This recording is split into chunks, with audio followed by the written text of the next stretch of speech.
Am I the a-hole stories? Would I be the a-hole if I go to my younger daughter's wedding?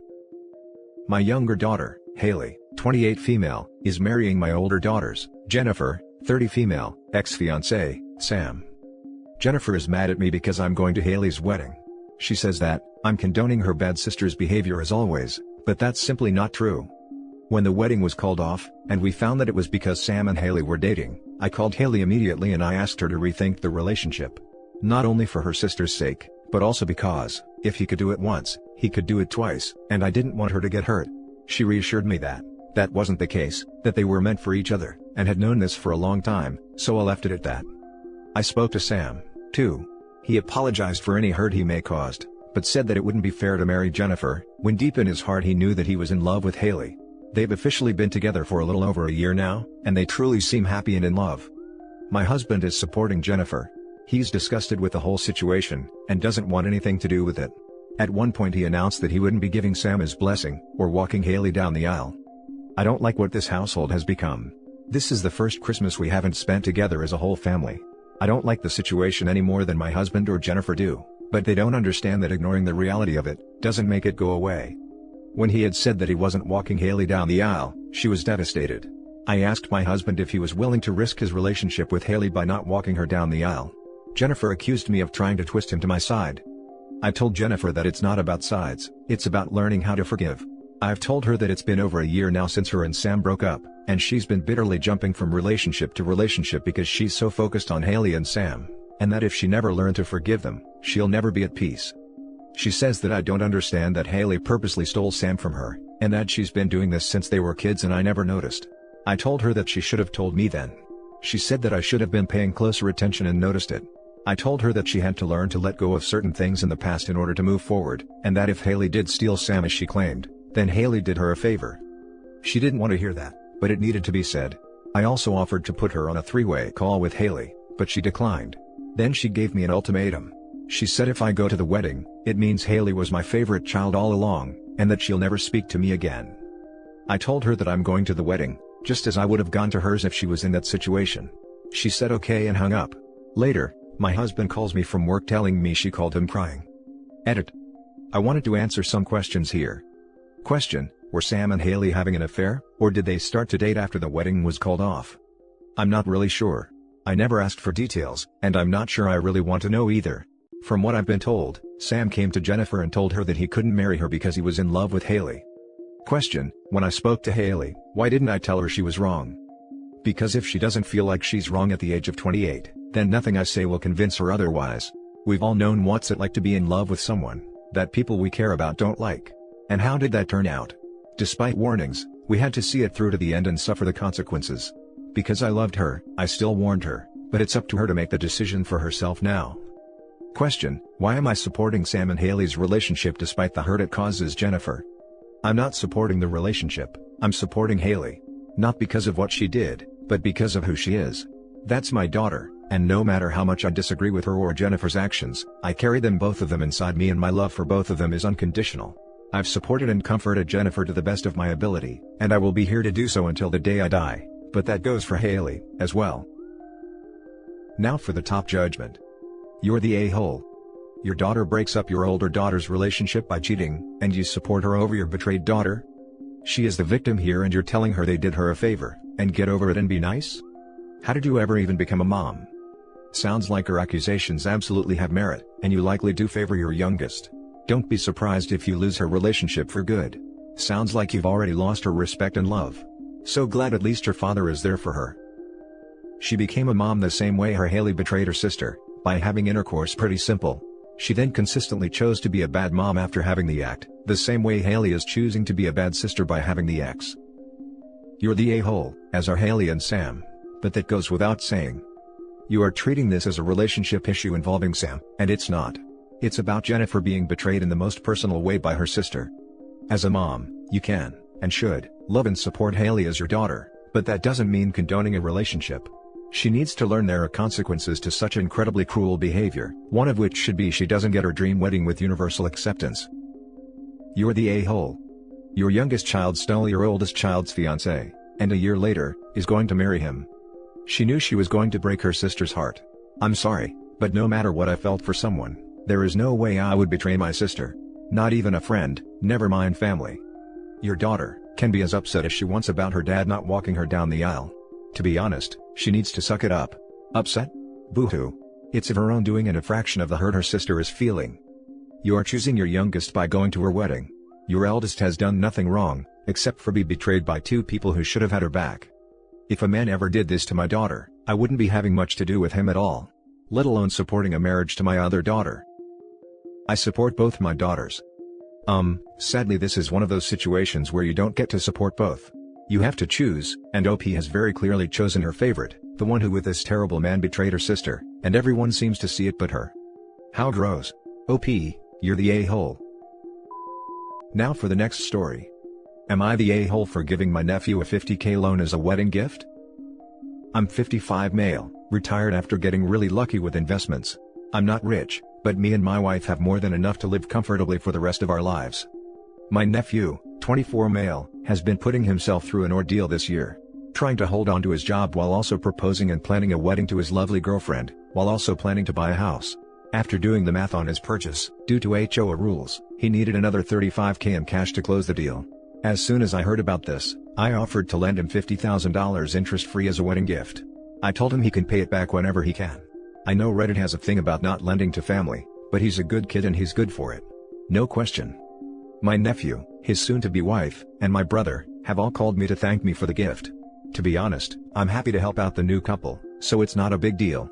My sister-in-law on the other hand, was not so sanguine.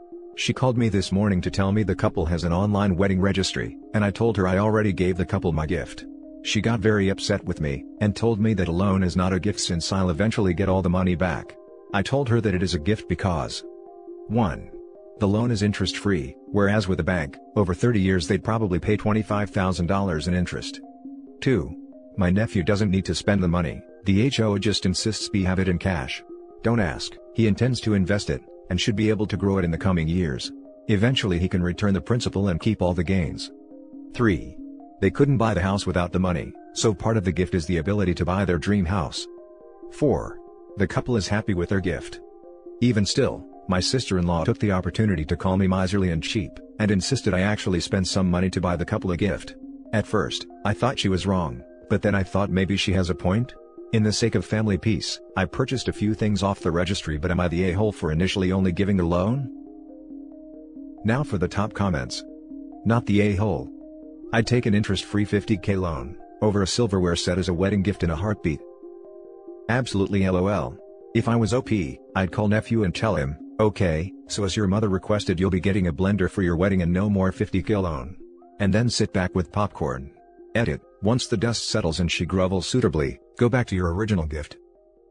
Not the a-hole, the audacity to call you cheap after giving her son a $50K loan to buy a new house.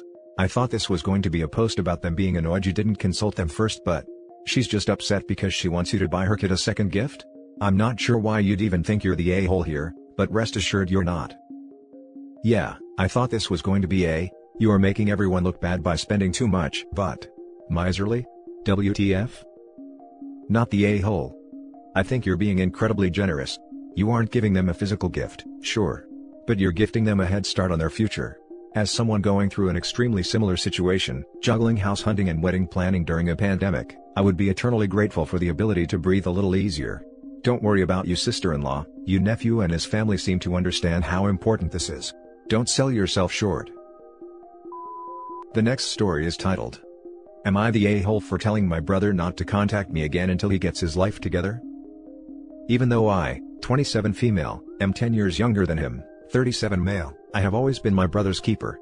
Ever since I was a kid, I noticed my brother was not like other people when it came to his alcohol intake.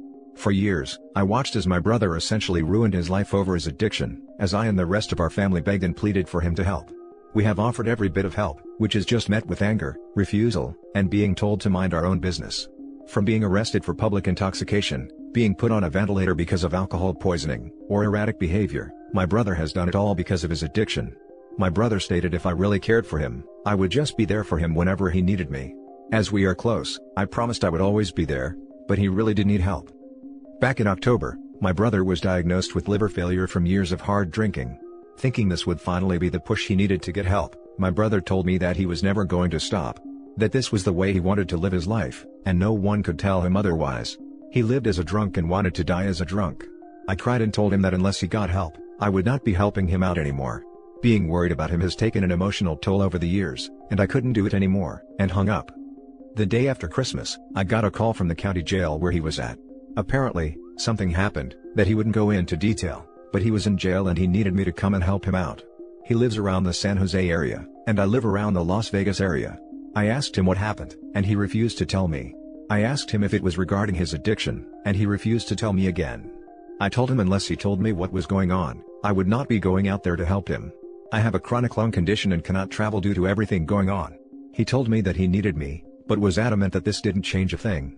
I told him I was sorry, but until he got his life together, I did not want him to contact me, and hung up. After thinking about it and talking to my husband, I blocked his number along with all his social media. My family really came for me for doing that, stating I was a horrible person to do that to someone who is so in dire need of help, but I am fed up. I cannot help someone who doesn't want to help themselves, and after literal years, I am done. None of my other family members decided to step up and help him, but have always expected me to drop everything to help him since I am the closest one to him. So, am I the a-hole for not helping him out? Top comments. Not the a-hole. Your family is hypocritical. They're just as capable of helping out your brother as you are. They're just all comfortable with the scenario, where you're always digging him out of his own manure. Sucks to be him to realize his hole's gotten so deep, the rope you offered him doesn't reach him anymore. And that's his own fault. Not helping someone who spits on your hand every time you offer it, isn't the wrong thing to do. It's the healthier option for you. Absolutely. OP's family wants her to keep herself perpetually lit on fire to keep her brother warm. Not the a-hole. Join Alcoholic Anonymous. You can't make someone want sobriety. You also can't destroy yourself trying to get him sober. Only he can do that. Your family is wrong to blame you, he's the addict. You've reached your limit and you have to let him find his sobriety. Enabling him hasn't gotten him sober yet. Not the a-hole. You are not obligated to enable your brother's addiction. Exactly. OP, your brother has never dealt fully with the consequences of his addiction because you were always there to cushion his fall. This has enabled him to stay an addict. Now I'm not saying this is your fault, but you are a piece of the familial puzzle that's helping him to stay this way. It is way past time for him to find out what happens when he truly has to solve this problem himself. Often that's the only motivator to change. Think about it, why would he change now? He knows that you'll always help him up when he falls. It sucks and it feels counterintuitive, but it's the only way. I second, or 42nd, all the fellow Redditors that recommend Alcoholic Anonymous. They can help you see this cycle and break free of it, while feeling good about yourself and your decisions. My partner's brother is an addict too, and we have kind of a mantra about it now: nothing changes if nothing changes. Best of luck to you. Now for the last story. Am I the a-hole for not sharing money I have saved for my niece with my wife's nephews? Back in 2000, I had the fortune of winning a lottery. It wasn't millions or anything, but I paid off my college loans, bought a house, and was able to be comfortable even through the recession in '08. When my niece was born 3 years later, I immediately loved her like my own, and decided she would have the same head start I did. Now, my niece will be 18 next year, and I've saved enough for her college, and for her to outright buy a decent-sized house whenever she's ready. My living expenses have only been a few thousand a year, and my job pays very well, so I've saved most of my pay for this. This will hopefully allow for her to pay it forward to the next generation and always be comfortable. The issue is my wife. We've been married 8 years, together 13. We've had multiple talks, and have agreed to keep our finances mostly separate, mainly because she had a financially abusive relationship before we got together. We have a shared bank account for our few expenses, vacations, and buying gifts for loved ones. Otherwise, savings, retirements, everything is separate, to the point where she didn't even want me to add her name to the house. Neither of us wanted kids, so that's not an issue. I'm happy with my niece, and my wife is happy with her 3 nephews. However, one nephew is the same age as my niece, and is freaking out about what he's going to do, since he didn't get a scholarship he was hoping for since he's graduating after next semester. My wife and I were discussing it, and I asked if she had saved up anything. She was surprised by this idea, and asked what I meant. I told her what I had saved for my niece. And now she's demanding I split it. There would still be enough for her to go to the college she wants, just not buy a house. I'm not happy with this. My wife has also had very low living expenses, and hasn't saved anything for her side of the family. I'm happy to give the kid gifts, but I want my niece to never be scared of debt or being homeless. Am I the a-hole for refusing? Quick edit to clarify some things. My wife moved in with me after 2 years of dating. Ever since then, the only expenses she's had to pay are half of utilities, half of groceries, and half of our fund money. Both of us contribute about 10 to 15K a year to the household depending on what our vacationing plans are, and the rest of the money is ours to do with as we want. I know she had some debt when we first got together, but she finished paying that off years ago. Other than those combined finances, no, we really don't talk about money. Her request to keep things separate, and so long as neither of us are gambling addicts, we didn't really need to know what the other does. Finally, I really don't consider her nephews mine. I've met them all of 2 times, while I see my niece multiple times a week. The difference in living on different sides of the country, I guess, and my wife doesn't really talk to them on the phone.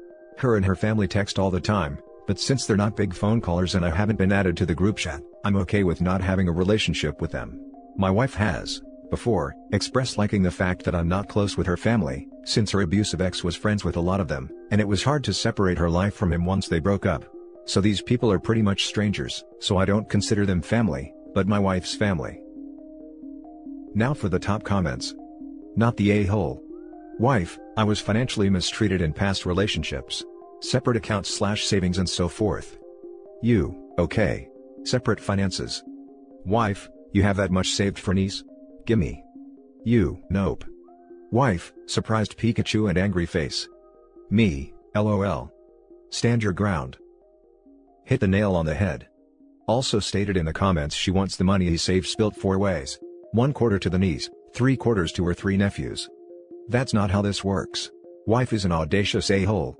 OP, tell your wife, since the finances are split, there is no need for any further discussion. The money is for your niece. Good day, in my Fez voice. Not the a-hole. My wife and I were discussing it, and I asked if she had saved up anything. She was surprised by this idea, and asked what I meant. I told her what I had saved for my niece, and now she's demanding I split it. Unless I'm misreading this, you didn't mean she was surprised to find out that the fund you'd been saving for your niece since before you even met her, wasn't some universal fund for all relatives, hers and yours alike, but more, she was surprised at the general idea that one could save up money and give it to a family member in need. And then, having made no efforts nor sacrifices over the years to put together such a fund on her own, decided she had some kind of say in yours. And again, in a fund whose existence predates her initial appearance in your life by years. You're reading it correctly. She hadn't thought of saving money for her family. She's saved a lot in stocks and her 401k, and the retirement accounts, but not a lot for her family's future. Not the a-hole, your wife has no right to demand money from you for her nephews. When she was in the financial abusive relationship, was she the offender? She was the one mistreated. So, we shared the handful of things to share money for, vacations we want, the handful of living expenses we had left, things like that. I don't fault her for not wanting to combine, but yeah, this just leaves a bad taste in my mouth. And that's it for this video guys. If you have thoughts to share, leave a comment below. Don't forget to hit like and subscribe if you like this content. I'll catch you in the next one. Good day everyone.